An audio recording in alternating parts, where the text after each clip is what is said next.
Hello everyone. Today I want to talk to you about our very exciting trip to the Isle of Wight. It's just over 3 weeks until we travel. Can you believe that? The time is just flying by so quickly. So we're travelling to the Isle of Wight on the 2nd of July. And through this presentation, I want to try and answer all of the questions that you have. I don't yet have final arrangements from PGL. I'm still waiting for those, and I will continue to update the school website with that information as I get it. But I'm hoping that most of your questions, any anxieties or worries that you have, will be answered through this presentation. If at the end of this you still have questions, parents, please email me at the admin email address and I'll be happy to answer those. And children, please ask your class teachers because most of them have been before and they will be able to answer all of your questions. So I'm going to share with you a short presentation where I'm going to go through all of the details for the trip, including logistics, where we're going, what we're going to do, what we're going to eat, activities, all of those sorts of things for as far as the information that I have. So we're going to a place called Little Canada. It is run by PGL. It's in a beautiful little place called Watton Bridge in the Isle of Wight, and this is this is Watton Creek. You can see here, and this is the centre sits on this creek. It's an absolutely beautiful part of the island. I've travelled over to the Isle of Wight twice in the last month, once to do the risk assessment, and then once I went as a holiday in half term, and it's absolutely beautiful. It's such a relaxing place, and we're going to have so much fun. So all of the information I'm going to share with you today is on our website, and I will show you how to get to that in a moment, because you'll need to keep an eye on this page because I will be updating it over the next few weeks. I'm also going to share with you this 360 tour as well, which shows you how beautiful the place is and all the facilities. And just as a reminder that we will be using Twitter while we are away to update you on anything you need to know. So how are we going to get there? Well, we're travelling on 6 coaches. We are using the company called Luckets. It's the first time we've used this company.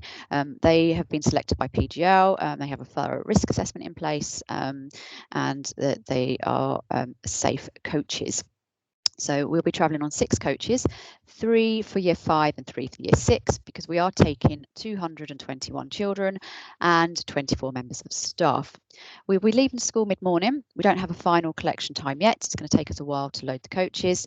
So we do ask that children arrive at school at their usual time. Children will be told which coach they are on, and that's really important. The coaches will be given a colour. So, for instance, yellow, green, red. They also probably have purple, blue, and another colour. So, children, it's really important you know your coach colour, because that's the coach that you'll be travelling on to the Isle of Wight and when we return from the Isle of Wight. It's also really important for when we move around on the crossing, because we'll have to get off the coach and to go to a seating area on the boat, and then you'll need to return to the coach. You will be with your adults, but you need to know what colour coach you're getting on, because all of the coaches will probably look very similar. So that's really important information. So you will get a packing list, which I'm going to go through in a moment, and you need to fit everything in quite a small suitcase. So the suitcase, the children need to be able to lift it themselves. They need to know what's in there, and really they should be packing for themselves. So children, don't get your mums and dads to do it for you. It's all part of the trip, getting organised, making sure you've got everything you need in your suitcase. I will ask that it can be clearly labelled with your children's name and coach colour. That's really important. And on the website there are some luggage labels you can download if you want to use them. You don't have to, you can just label them with anything. So luggage will be put in one of the halls at the start of the school day. So when your child arrives at school, year 5, I'm going to ask you to put your luggage in the sports hall, and year 6, you're going to put your luggage in the main hall, and you'll just put it by the sign for your coach. So again, important you know your coach colour. We will be travelling from Portsmouth on a White Link ferry to Fishbourne in the Isle of Wight. The crossing takes about 35 to 40 minutes. It's not very long, and hopefully we'll be on one of their larger ships. So they have the Victoria St White, which, as you can see in this picture on the right here, that's their most eco-friendly boat, and they also have the St Clair, which is another large boat, and it's likely, because we're travelling on coaches, we will be on one of the larger boats. So there'll be plenty of room. We're aiming for a 2 p.m. crossing from Portsmouth. I have asked that we have 2 separate crossings, one for year 5 and one for year 6, because there will be around then 100 children in each coach. Often there's other coach parties on the trip. There will be other children travelling over as well, so I'm hoping we will get 2 separate crossings, but unfortunately they won't be able to tell us that until we arrive at Portsmouth, because it depends how busy the port is. It usually is a busy time for crossings. When we're on the boats, the children will be asked to disembark the coach and to go to one of the seating areas. We will be seated together. You can see 2 of the seating areas here, and it's important, children, you stay with your group leader at this point, because they need to know where you are at all times. We will be sitting in our bubbles and in our coach groups to avoid any crossing of bubbles. While we're on the boat, really important that we stay seated. We'll be sitting, as I said, in groups, so we won't be going to the shop. There'll be no hot drinks, and unfortunately we won't be going out on deck either. By the time that we've all got off the coach, we've found our seating area, it won't be very long before we have to get back on the coach, so there really isn't very much time on the crossing, so it's really important that we stay together. So we're travelling to the Little Canada. This is a map of the centre. You can see this on the website, so you can zoom in more detail. You can have a look at where the different accommodation blocks are, where the activity centres are, and you can also see the activities on the beach. Once I know which accommodation we have, I'll update this with a clearer map so you can see, and we'll also be assigning cabins to children once we know how many children are in each cabin. You can see a list there of staff who are travelling with us. So I am going as the trip leader. Mr. Dunwall will also be accompanying us, Miss Stabler, Mr. McConaughey, and Miss Calther as leaders will also be coming, all of the year 5 and 6 teachers, and then some other adults that you will be familiar with. So have a look down at that list. Children will be in groups, and they will be assigned one of those adults as a group leader. And once we've got our group information, I will be able to confirm who's in the groups and which adult you will have. We don't know that yet, so please don't ask that yet. So when we're there, we'll be doing lots of adventurous activities. That's the whole point of the weekend. And you can see on screen there a list of the activities we might be doing. The children typically do between 8 and 10 activities during the weekend, and they will come from that list. It will be a mixture of land and water activities.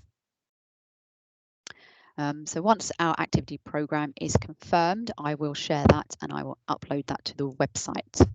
The children have so much fun while they are there. There's lots to do. As you can see, the sun is always shining, and the children get to try lots of things that are generally outside of their comfort zone.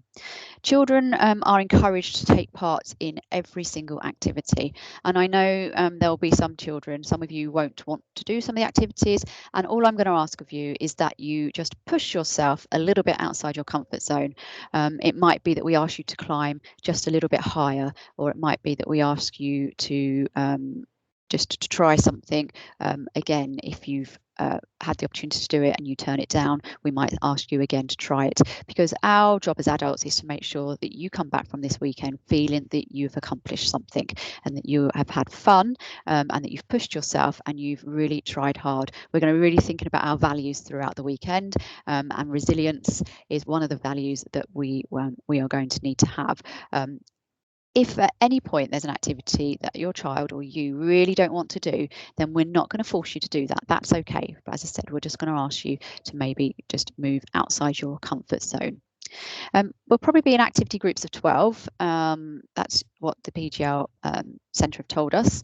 And that means that there'll be lots of opportunities for you to have a go at each activity. And sometimes you might even have a chance to have 2 goes an activity. Each of the activities will have a trained PGL leader as well as a member of the fielding staff. So accommodation is bunk beds. The centre actually can hold up to 720 guests at any one time, and there's a mixture of log cabins and there's also a house. We're likely to be in the log cabins, and all of our cabins will be in one area. The cabins can have between 4 and 8 children. At the moment, we're working on numbers of 6 due to COVID. They are en suites. As you can see, they are bunk beds. So each of the children will have a named cabin before they go. They'll know who's in their cabin, who they're sharing with, and we'll ask them to try and stick to that group throughout the weekend because of our COVID bubbles. So the food there is fantastic. There's children are very well fed. So there is a cooked breakfast or a cold breakfast option. There's then a warm lunch or cold lunch option, and then there is a cooked dinner with a dessert. There is also plenty of fruit and water available throughout the day. The children can go and fill up their water bottles. There is usually a fresh salad bar, but at the moment, for COVID reasons, the salad bar won't be in use. So just depending on where we're at with COVID rules when we get there, depends on whether there'll be that salad bar or not. There will still be salad available, but it will be served by the team who are there. All of the food is cooked, freshly cooked on the premises by their very skilled chefs. And special diets are catered for by prior arrangement. Now, you've already provided me with all the information about your children's diets, so this has already been sent to the centre. So if your child has requested halal meat, we have requested halal. We're just waiting for that to be confirmed. We know that we've got children who have dairy intolerance. We know we've got children with a nut allergy. It is a nut-free kitchen, and we also know we've got children who can't have gluten in their diet. So all of this will be catered for. There's absolutely no issues with that. And in my experience, the staff at the centre are well trained in allergy and dietary needs, and there's never been any issues, which is fantastic. So this is an example of a menu. You'll be able to look at this in more detail because I'll upload this presentation to the website. And this is just a sample menu, so you can have a look at the types of food options the children have. There's always more than one choice as well, which is really important. And I know sometimes children they worry about eating away from home, particularly when they've been at home with you and not had an opportunity to perhaps to stay away before. But all of the group leaders know exactly what your children can and can't eat. And if you've got any worries about that, just let me know, and we'll make sure that we keep a close eye on your children and that they'll all be eating well. So again, some of the activities there which I want to go through. Top right, there is a beach, and we will be likely to travel into the beach. It's about a 15-20 minute walk, and it's absolutely beautiful. And it's usually very quiet, so there might be some beach activities there. In the creek, we may do some dragon boating or some kayaking, and there's lots of activities which involve a harness and height. So this is an example of an activity programme, and this isn't ours because, as I said, it hasn't been confirmed yet, but you can see that the children are very busy. We usually have something from 8 in the morning through till 9 in the evening. Activities usually last about an hour each. There's time to break for a refreshment break and for lunch, and then after dinner there are evening activities. So there's lots and lots of time where the children are busy. There is some downtime, not too much though, because it's a full packed schedule. So what does your child need to bring with them? Well, they need some pocket money. So I've just put up there a price list of some of the things that are in the shop. There will be a visit to the shop once during the weekend, so they don't need any more than £10 really, and that's to buy a small souvenir and maybe a drink or some treats for themselves. So really don't need to spend any more than £10. I would say that's a maximum. They're only going to go to the shop once, and they can choose what they would like to buy. Children need to be responsible for their own money, so they need to perhaps bring a purse or a wallet to put that in and make sure it's got their name on it in case they lose it. And then there's also a packing list there. It's likely to be warm, and I don't know why, but I always find that in the Isle of Wight, the UV tends to be a little bit higher. So please make sure your child has a high factor sun cream with them, sun hats as well. And also need to make sure that you've read through the packing list. You might think that the weather's going to be nice, hot and sunny, so you're just going to pack shorts and t-shirts. I will ask that you need to make sure that the children have packed long trousers and long sleeves, and that's because some of the activities require that. So even if it's going to be incredibly hot, yes, they will need shorts and t-shirts, but they will need long trousers and long sleeves. If possible, a spare pair of footwear, particularly where we're doing water activities, they might get their footwear wet. Some clothes for the evening activities. I wouldn't be putting in any of your children's best clothes because they get muddy, they get dirty, they get wet, they get lost, and they'll probably come home incredibly smelly. And so I would say the cheaper the better in terms of clothes. So we've got a list there of things that your children need to take in. You'll notice on the list it does say sleeping bag. Your child does not need to bring sleeping bags or pillows. You have paid for bedding, so the bedding will be provided. You also notice there's a list of things the children can't bring, so no aerosols, no electronics, nothing valuable. Their rooms will not be locked during the day, and I've put across through mobile phones there. The children are not to bring any mobile phones. If we need to contact you, then one of the adults will do that. We will phone you. The children do not need to contact you.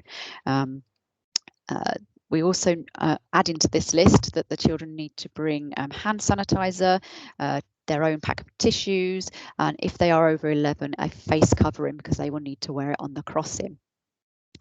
Medication, please make sure that your child brings travel sickness tablets on the day if they require them, and they give them to their group adult. Any other medication, if we can have that in school by the day before we travel, so by the 1st of July, that will be really helpful because obviously we've got to organise all of the medication into groups so that the group leaders have that. So if we can have that by Thursday the 1st, that would be really helpful. There is a first aid centre on site. We are taking trained first aiders with us, and all of the PGL staff are also first aid trained. If we need to give your child Calpol or Piriton or anything like that, we'll check that we have consent from you. You've all filled in your consent forms, so we know what we can and can't give the children. In addition to this packing list, I'm going to add some things. So the children should also bring something of comfort. So some children like to bring a teddy bear or a photograph or something that reminds them of home. And I think that's important, that they have that little link to home, particularly if your child hasn't been away before. So boys and girls, year 5 and year 6, I'm expecting to see teddy bears or photographs.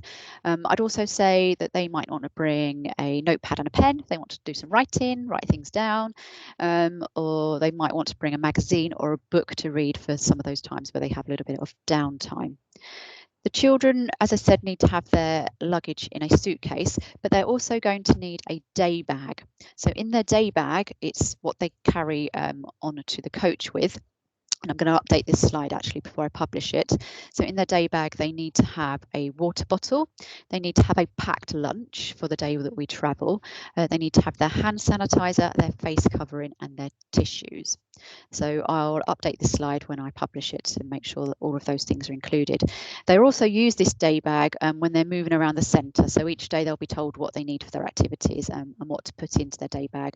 So I always say to them, make sure your water bottle's full, make sure you've taken some fruit from breakfast time in case you get peckish, make sure you've got your tissues, your camera and things like that. So the children are being asked to bring a camera. It doesn't need to be an expensive one. It can be one of those disposable ones. You can still get those. It doesn't matter what type of camera they bring, but as I said, no mobile phones.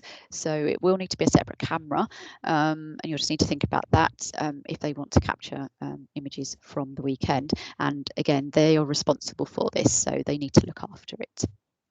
A couple of things around COVID. I have already published this to the year group notice boards, but just a reminder that there is a thorough infection control policy in place at the centre, and there is a risk assessment, and I've linked those to this presentation if you want to have a look at them again. In the unlikely event that your child does develop COVID symptoms while we're away, they will be isolated, and it is likely then we will need to isolate their whole cabin and possibly their group. So you will then be asked to collect your child or make arrangements to collect your child as soon as possible. White Link have confirmed that children can travel back from the Isle of Wight on the crossing, and they just need to be notified of this, that they have COVID symptoms, and they'll be isolated on the boat. Before we travel, we will ask again that you have not travelled abroad in the last 14 days, you've not had any contact with any confirmed cases of COVID-19, you've not had any symptoms, and you're not awaiting any results of any tests. So that's really important that we all travel safely. I want to take 221 children with me, and I want to return together with 221 children with having no COVID cases. We do have additional adults travelling, so that if in the very unlikely chance that an adult gets COVID symptoms, we are able to swap that adult out. But it is likely that if any of the children get it, that the adult with the group will also be asked to isolate. But that's a worst case scenario, and I'm really hoping that does not happen. And then a reminder that children need to be packing hand sanitizer, tissues, and if they're over 11, a face covering. So travelling back, the same coaches will collect us, and we will be aiming to leave the centre around 1 o'clock on Monday the 5th of July, aiming for a 2 p.m. return crossing. And again, that really depends how busy the port is and if they can get us onto the boat. And then we'll ask you to collect your children from the Coombe Road entrance. We're aiming to arrive back at school at 4:30 p.m. Now, this is where we need your help, parents. As you know, we are having 6 coaches, and that's a lot of children to disembark from the coaches. So the luggage will be put alongside the coach. We'll ask the children just to wait until that's done, and then we'll ask them to disembark the coach, collect their luggage, say goodbye to their group leader, and meet you. We will ask you to tell their group leader that you've collected them, because it can be a little bit chaotic and hectic, and no matter how much we plan for this, that's a lot of people. So when you are collecting your child, we would ask that it's just 1 adult who collects, not 2, because we will be very limited on space. So remember your coach colours, children, that's really important. And parents, remember your coach colour so you know which coach you are collecting your child from. It's likely their luggage might be on a different coach, because generally when the luggage is loaded on, it's loaded by the PGR staff and they put it on any coach, which adds a little bit to the chaos. We'll try and make sure that we intervene and this doesn't happen, but we can't always promise that. So a reminder that the website will be updated, so keep an eye on that. There is the 360 tour, and any notifications, including our arrival and our departure times, will be updated on Twitter. So please make sure you follow us at Fielding Primary. So I just want to show you the 360 tour. So I'm just going to swap my screen for a moment. So here we can see our website. So the first thing I'm going to show you is where to find the information. So parents, if you navigate to parents, year group notice board, and then from this, if you're in year 5, you would go to the year 5 notice board. If you're in year 6, you go to the year 6 notice board. And once you're in there, if you scroll down, there is a section on the Isle of Wight. I'm just going to scroll down a little bit further down for year 6. So this is the information that I've already shared with you. And if you scroll down, there is a link here to the Action and Adventure in the Isle of Wight page. So this is the page I will be updating. So if I scroll down, you'll be able to see there's the map that I talked about earlier. That's the Little Canada's PowerPoint there, which I've used some of their slides today. There's a map example itinerary. I'll update that with our actual itinerary when we're going. And a link to the PGR website. You've got the packing list, the what to wear for each activity, gift shop prices, luggage labels I mentioned earlier, and a sample menu. We've got some more information about the packing list here. Information around the day bag that I talked about is here, so please have a look through that. That's really important. So just a small little rucksack is fine for that. Luggage labels, spending money. So I've said £2 per day plus up to £10, but I'm going to change that. It's actually going to be £10 because they will only be going to the shop once during this trip. Information about medication that I've talked around there. Then the activities and groups, contact for while we're at the centre. So emergency contact. So if you really do have an emergency, if it's during school hours, I'm going to ask you to contact the school office and they will contact me. If it's outside of school areas, I will give you an emergency contact number, but that's only to be used in an emergency. Okay, so that's the web page. So I've told you how to navigate that. So please keep an eye on that over the next 3 weeks. And then I also want to show you the 360 tour. So this is where we're going, and as I said, it's absolutely beautiful. You can see there the ferry that's docked at Fishbourne, and then you can see the I believe that's the Solent leading into the creek. Just at the front here, this is the centre. So we can see, if I scroll around, where the different activities are around the centre. It's an absolutely beautiful place.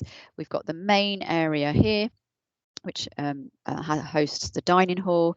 Then we've got an activities centre here where the children might do their night activities. We've got some, all of the accommodation are just buried within the trees here. So we'll know where we will be. Once that's confirmed, I will let you know. Okay, so that's everything from me. Lots of information there. As I said, if you have any questions, if you're a child, please ask your class teacher. If you're a parent, then email me at the admin email address. And as I get more information from PGL, I will upload that page on the website. So please keep an eye on that. If I do any significant updates, I will alert you through the MCAS app to let you know that there's been some updates. We're all going to have a fabulous time, and I hope, COVID permitting, that we all manage to make it to the Isle of Wight safely and we all return home very tired on the 5th of July. I hope to see you soon, and let me know if there's any questions.